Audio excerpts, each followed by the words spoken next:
पहला नंबर मेरे दोस्तों ध्यान से सुनिएगा,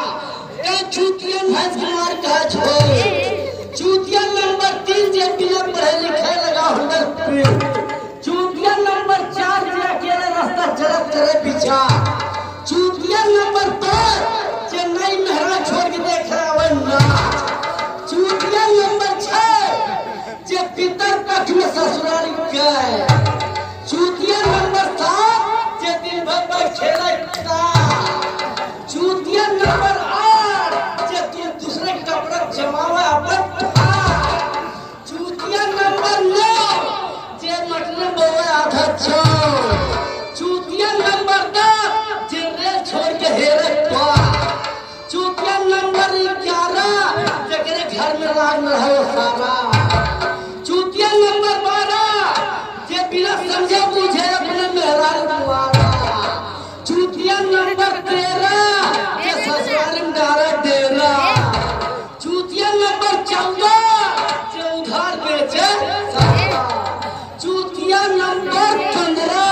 जे अपने घर में रखे डंगरा। वो भैया जान दो के हर फोट धारा थे, मेरे को साड़ी और खोल धारा थे।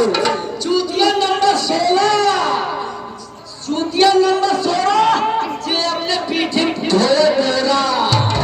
चूतिया नंबर 17 जे जीव के जान के करे अपने खतरा, चूतिया नंबर 18 जे महतारी बाप न दे सहारा, चूतिया नंबर 19 जे नचरिया की ललचाक न दे पैसा, चूतिया नंबर 20 जे गाड़ी जियावे छे, चूतिया नंबर 21 सोकर जे नाची रहा सोकर। हाँ भैया सबका चूतिया बना अपना न बड़ी तो पे चाहिए बा। हाँ भैया इकरे बाप अरे कार्तिक कुतिया बंगाली तो गली गली धरा और जुग में मेहरारू